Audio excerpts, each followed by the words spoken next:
Ya,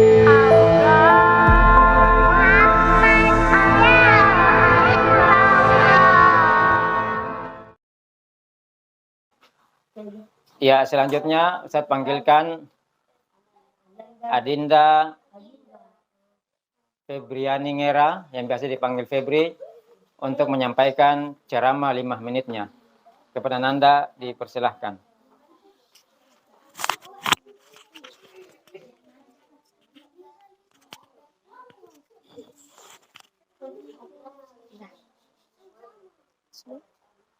Sudah? Assalamualaikum warahmatullahi wabarakatuh.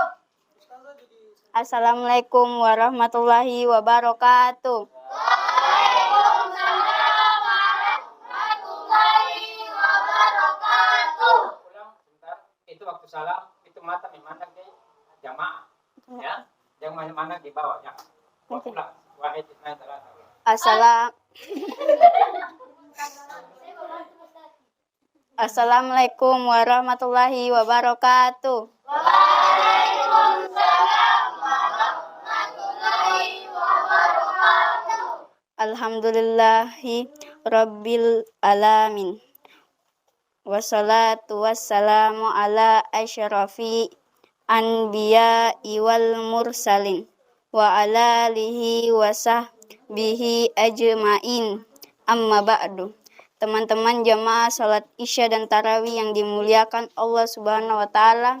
Pertama-tama marilah kita panjatkan puji dan syukur kehadiran Allah Subhanahu wa taala yang telah mengumpulkan kita santriwan dan santriwati di TPQ Nurul Akhlak ini agar kita bisa belajar membaca, menulis, menghafal dan memahami isi kandungan Al-Qur'an. Salawat dan salam marilah kita sampaikan kepada Nabi dan Rasul tercinta Muhammad sallallahu alaihi wasallam beserta keluarga dan sahabat beliau. Teman-teman jamaah salat Isya dan Tarawih yang diberikan Allah Subhanahu wa taala, keistimewaan dan kelebihan Al-Qur'an. Yang kedua adalah dari namanya Al-Qur'an, artinya yang dibaca. Maksud dari Allah memberikan nama kitab suci kita Al-Qur'an adalah agar Al-Qur'an dapat selalu kita baca kapan dan dimanapun kita berada. Kita bisa baca Al-Qur'an di rumah, di sekolah, di pasar, di kantor, di atas motor, di dalam mobil, di dalam kapal, atau di dalam pesawat, dan di tempat-tempat yang lain. Hanya satu tempat saja kita dilarang membaca Al-Qur'an, yaitu di kamar mandi atau di WC. Kita bisa baca Al-Qur'an saat duduk, saat berdiri, saat berjalan, ataupun saat berlari. Kita juga bisa membaca Al-Qur'an ketika sedang bekerja.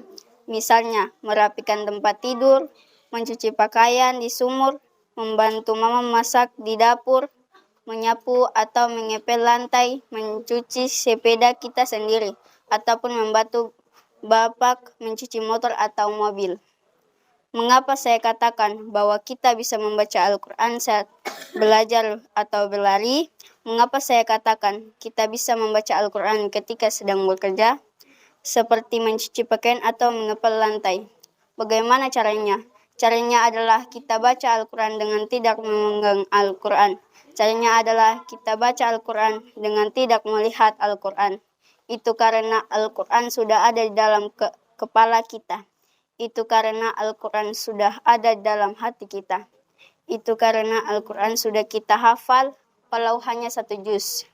Teman-teman jamaah salat Isya dan Tarawih yang dirahmati Allah Subhanahu wa taala, keistimewaan Al-Qur'an yang ketiga adalah bahwa Allah memberikan pahala yang berlipat ganda kepada orang yang membaca Al-Qur'an. Rasulullah SAW bersabda, "Man qara'a harfan min kitabillahi falahu asyru hasanah." Artinya, barang siapa yang membaca 1 huruf dari Al-Qur'an, maka ia memperoleh 10 pahala. Hadis riwayat Imam At-Tirmizi. Allah Subhanahu wa taala bukan memberi satu huruf satu pahala, atau satu kata satu pahala, atau satu ayat satu pahala, tetapi Allah Subhanahu wa Ta'ala memberikan satu huruf 10 pahala. Kita baru baca Bismillahirrahmanirrahim sudah dapat 190 pahala karena ada 19 huruf dari kalimat Bismillahirrahmanirrahim itu. 19 huruf dikali 10 pahala 190 sama dengan pahala 190 pahala. Lalu berapa banyak pahala akan kita dapatkan kalau kita baca satu surah? Berapa banyak pahala yang akan kita peroleh kalau kita baca satu juz? Silakan teman-teman hitung sendiri. Mungkin hanya ini yang dapat saya sampaikan. Kurang dan lebihnya saya mohon maaf. Billahi taufiq wal hidayah wallahul musta'an. Wassalamualaikum warahmatullahi wabarakatuh. Waalaikumsalam warahmatullahi wabarakatuh.